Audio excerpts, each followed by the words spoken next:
Power 105.1, the Hip Hop and R&B. Black History Month, we are highlighting every week a new Black author. And this is a first-time author and friend of mine. I'm so excited about this book. It is called Black Magic, What Black Leaders Learned from Trauma and Triumph. Chad, I love this book. You know that. I wrote a thing in the back for it. It is, we're going to get into a lot about it. But first, just tell everybody what inspired the initial thought to write this. The initial thought that inspired the book was, it was 2014. I was in my 4th year working at Google, and I looked around me. I looked up at the top of the company, and I saw white man, white man, white man in every role of prominence and every role of decision-making, figuratively, not literally every single role, but for the most part, CEO was a white man. The founders were white men. The board was primarily comprised of white men. And I thought, well, my dream is to be a CEO. My dream is to run a company. I am a 25-year-old Black man. How am I going to do that? It looks like the prerequisite, it looks like it's required to be a white guy.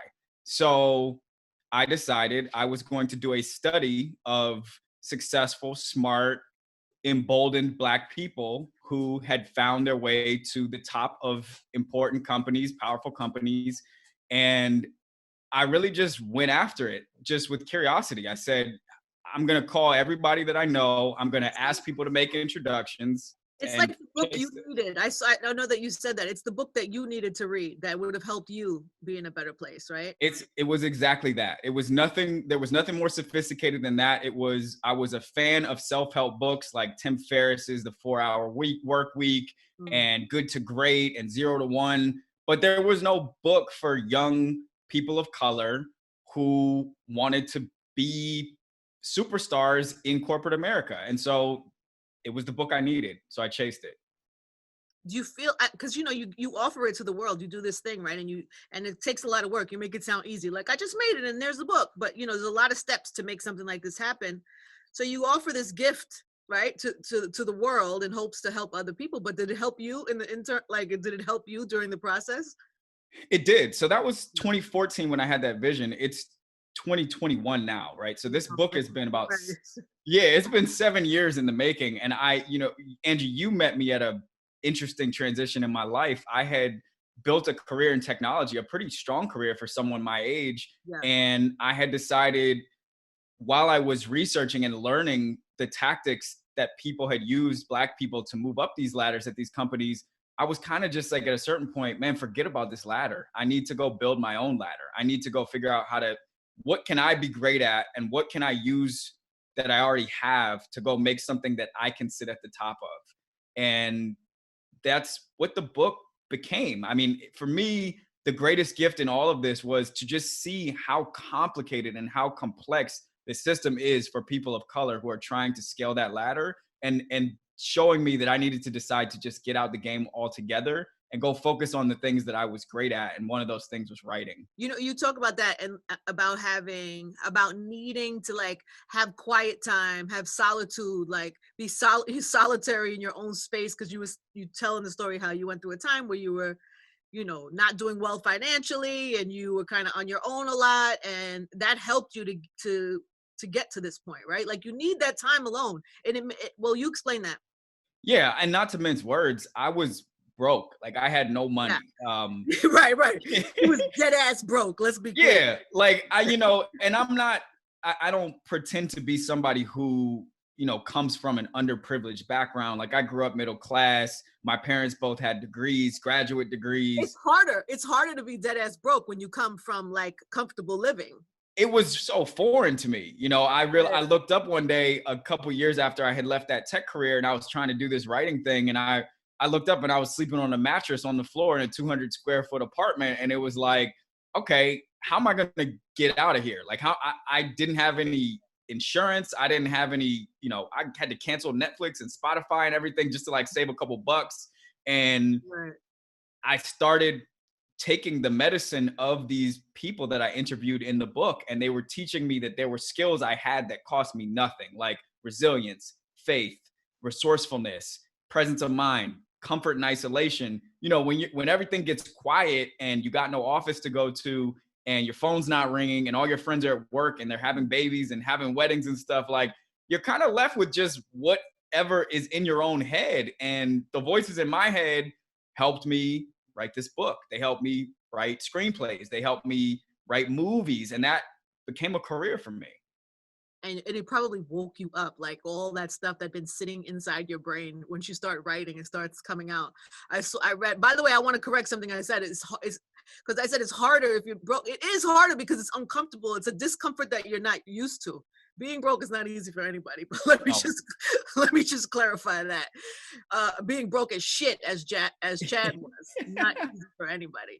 But I just did this, one of these, like, I was reading something from David Mamet. He was saying writers, like, they're like beavers, because like beavers chew wood because their teeth itch, and writers, it's like your brain itches, and so you have to write to like get it out. It's the only thing that satisfies that internal mind, you know, how your mind's always moving and analyzing and thinking about things. Like writing is the only way to get that out.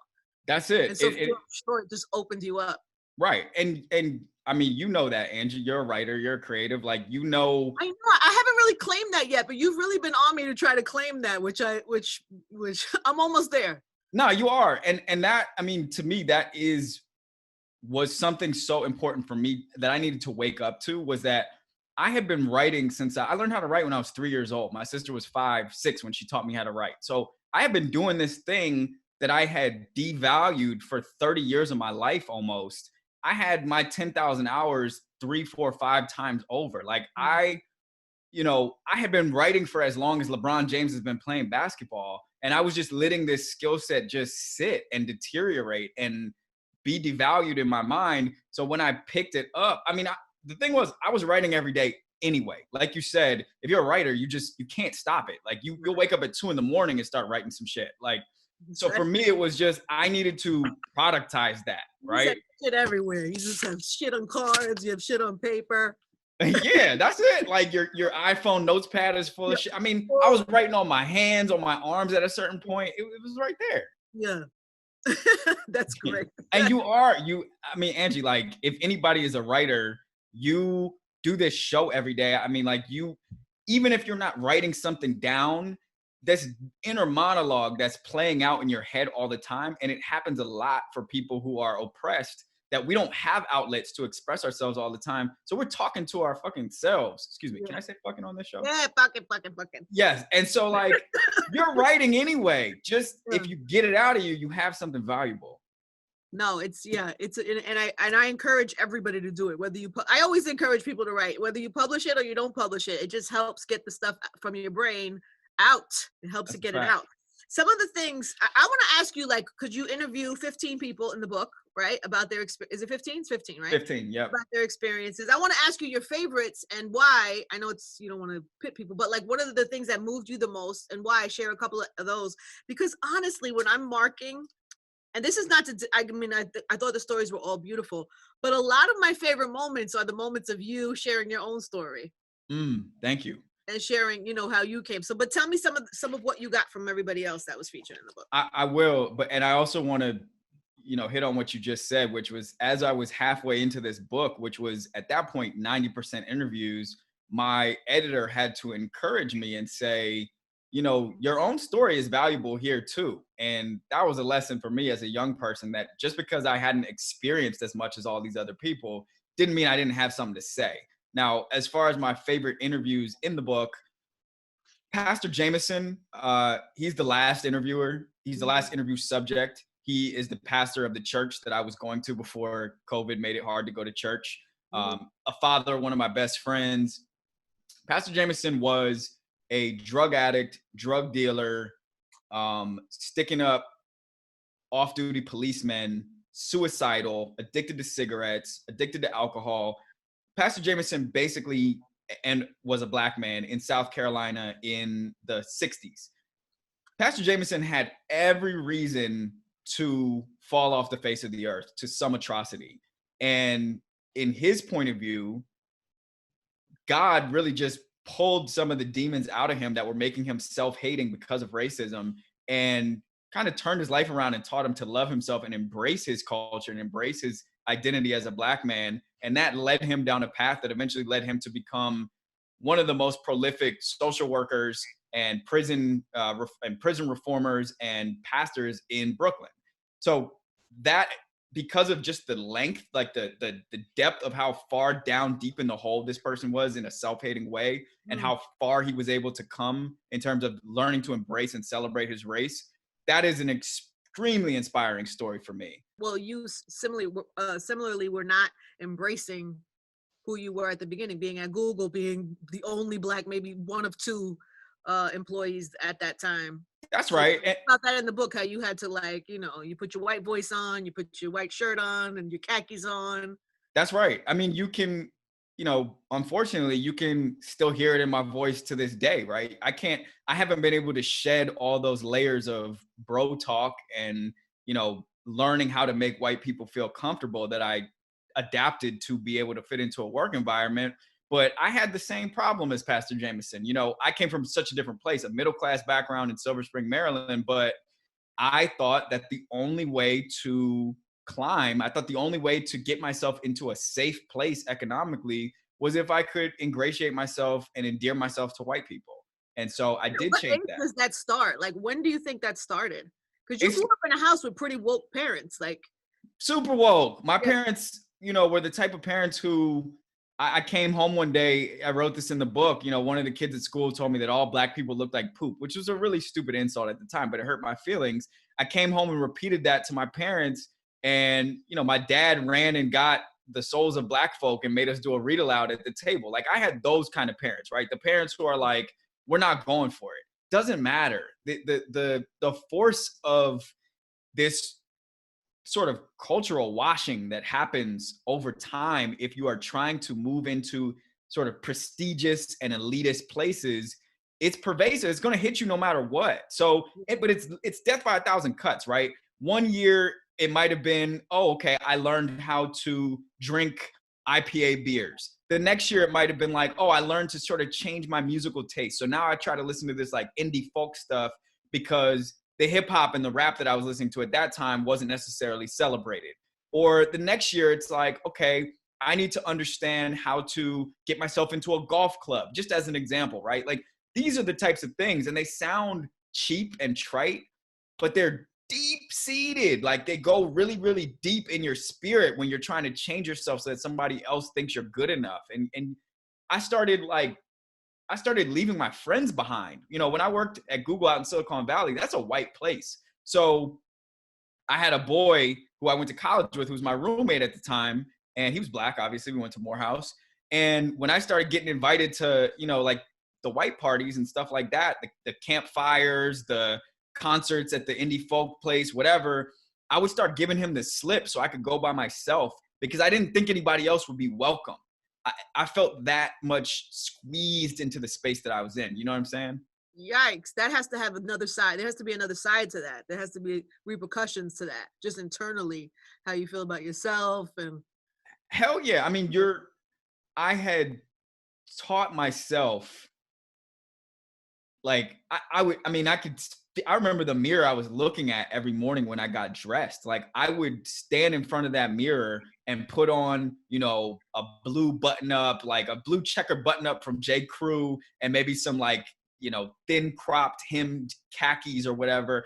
And I would stand in front of that, Angie, I would stand in front of that mirror. Were you in the sunken place, Chad? Were you fully in the sunken place? Dead ass. That's my favorite movie of all time, right? He hit the nail on the head, Jordan Peele did. Right. I was in the sunken place. And it takes years to get out of that place. But what was the thing that set it off for you to get out? What made you realize, okay, when did you become aware of what you were doing? Honestly, in 2014, I was keeping a close eye on the tech market for startups, like what startups were getting funded and who was at the head of those startups. And it wasn't enough for me to just know that at my own company, most of the leadership was white guys. But when I started seeing dudes my age become millionaires who were able to raise tens of millions of dollars to throw at these products that sometimes weren't even getting off the ground, and every single one looked the same way, it was bludgeoning me. It was like hitting me in the head over and over and over again that, like, this is a different game than the one that you're playing. This is never going to be the game that you get to play. And honestly, it was just failure. Like I at a certain point, I just realized I'm never going to be like that. I need to just be who I am, which is, it's just, I mean, like, forget it just being a Black person. It's just me. Like, I'm Chad. That's it. That's the only person I'm ever going to be. I can't be like David Hauser or whoever is raising money over there. Right. But it's interesting to me because you went to Morehouse, right? So you went to Morehouse. You're in, well, in the book too, he talks a lot about the early stages in elementary school and how, like, you being gifted and talented and going to the school gifted and talented, you get pulled away from everything that connects you to being Black, because there's no more, now there's no Black kids in your class. Now there's no Black kid. Now you're pulled away from the athletic thing, all of the things that kind of keep you rooted and culturally, you get pulled out of that.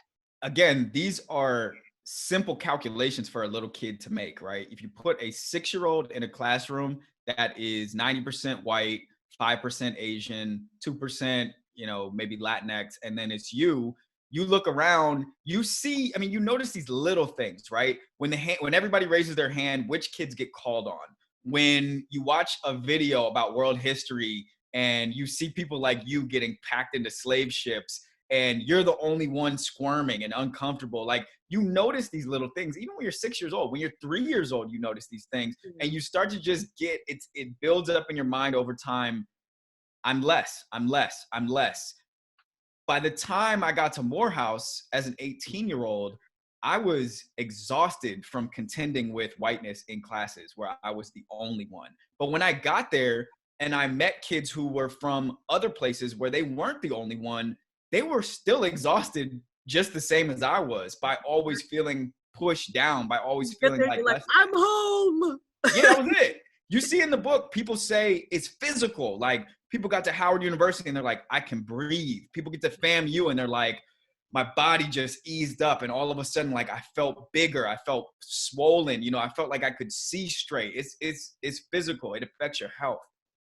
So you go to Morehouse and you have that big change, but then you still wind up leaving, getting this job, going to Silicon Valley, and you still, even after having that experience at a HBCU, you still kind of fell victim to, compromising yourself, or bending, or whatever the sunken place you went to. Yeah.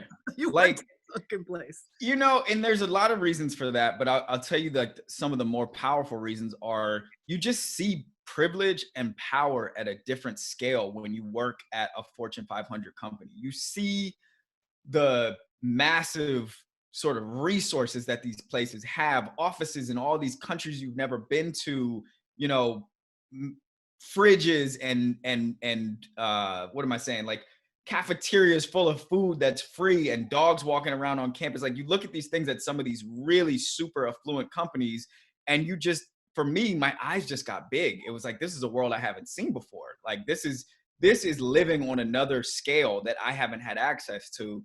And I got handsy. Like, I just wanted it. And I was so young, I didn't know any better. And it was just like, what do I have to do to get to that? And the things that I had learned at Morehouse, to a degree, I kind of just ignored them. The things I had learned about who I was, because I was being introduced to this entirely different world.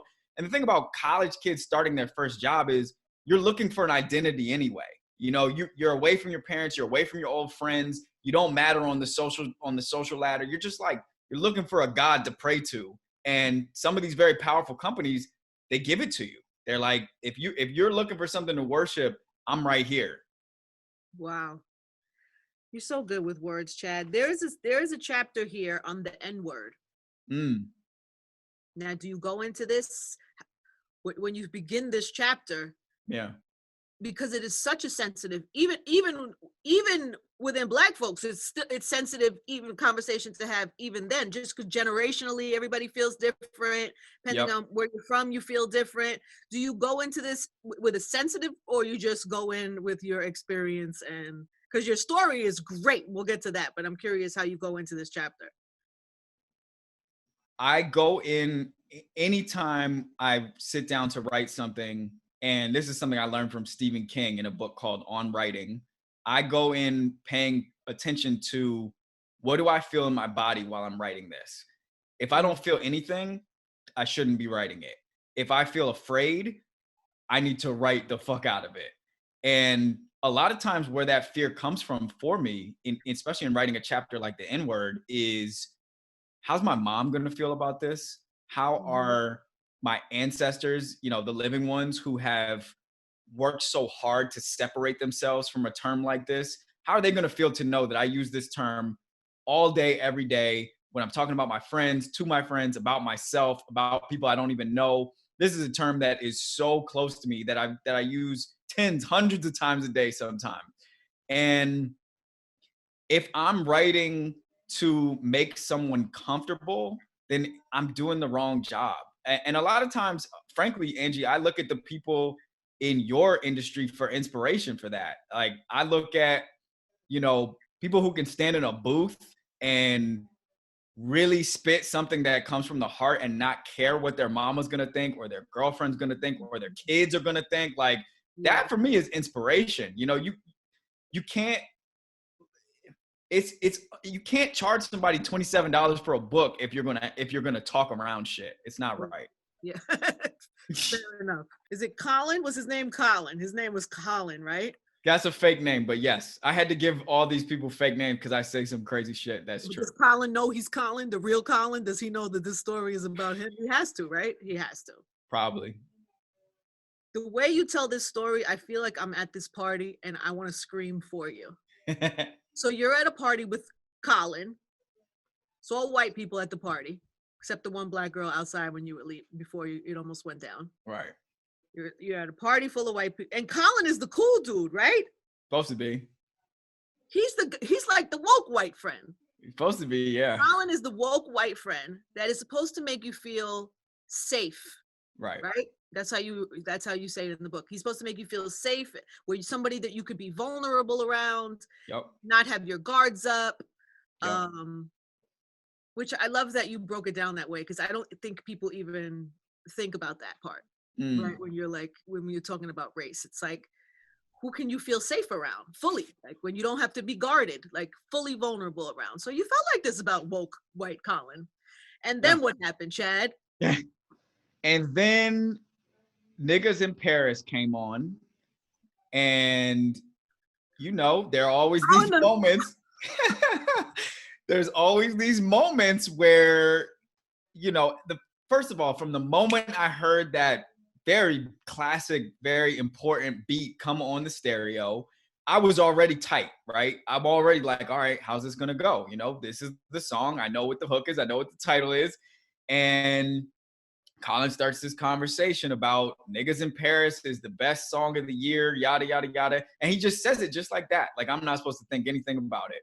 And I grew up with a black person. At this time, you're the only black person in the room. I'm the only, there's me and there's the girl by the door who I don't even know. This is a party. This is like, this is like Crown Heights, gentrified Brooklyn, you know, nice place, craft beers, you know what I'm saying? Like that kind of situation, summertime in New York, you know what it's like. Yes. And I faced this since I've been facing this since. Why did Colin not get the memo? Why? Colin got the memo. Colin got the memo. He knows the memo, but go ahead.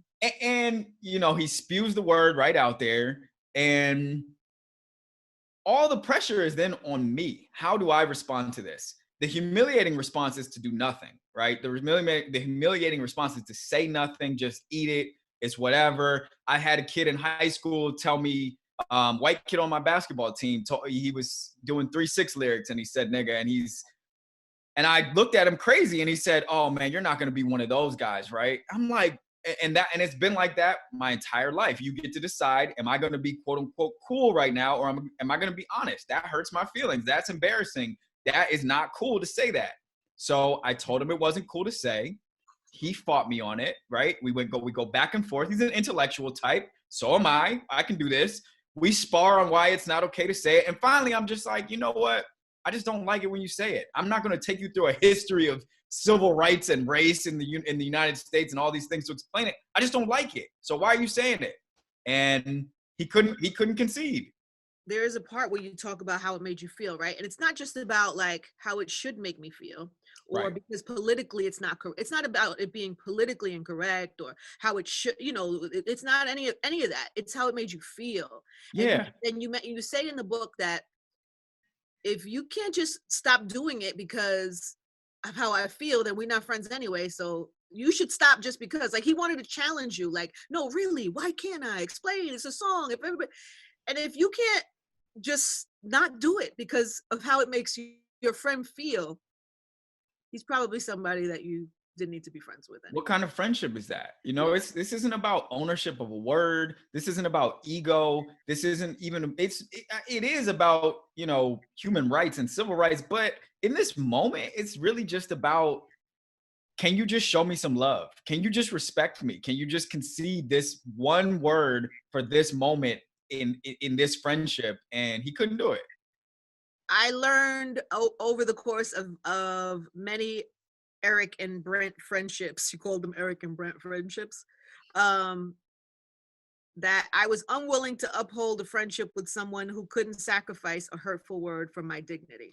Mm-hmm. So good, Chad. It's so good. Thank you. So good. And can I say one more thing about that, Angie? Yes. Like, please. you know, I want my white friends, when they read this book, to, like, I want them to read that, and because some of them are seeking, some of them just don't know. They're seeking ways to show allyship, to show kinship, to show respect. And because we so often hide our feelings about how these things hurt us because we don't want to get kicked out of the club, kicked out of the room, kicked out of the office, they just don't know. Like, for white folks who are listening to this, your black friend or your black colleague or your black subordinate at work, whatever, like, there's a million things they just don't feel safe saying to you about how these things land on them, that I think you need to explore and you need to learn. You don't even have to do anything, but just know it. That's it. Towards the end, you talk about and from the interviews you get some of this too, about the difference between thinking something and believing something, and basically having faith in something. Explain that a little bit to me. Yeah. When I go back and study this book and I look for the threads across, there's 15 interviews in the book, but I did 200 interviews for the book. Only 15 made it into the book. When I go back and I look at what do these people who have had success, who have achieved, who have built amazing things in this world, what do they all say about Black magic? What do they all say about success?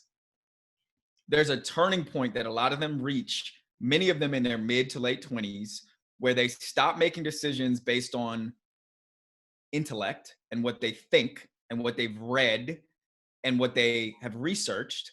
And at a certain point, they recognize they have a mastery of certain skills and certain ideas, and they start getting into their bodies and making decisions based on what they believe. And that belief is built up of repetition, intuition, research, things that they've been doing over and over and learning from throughout their lives.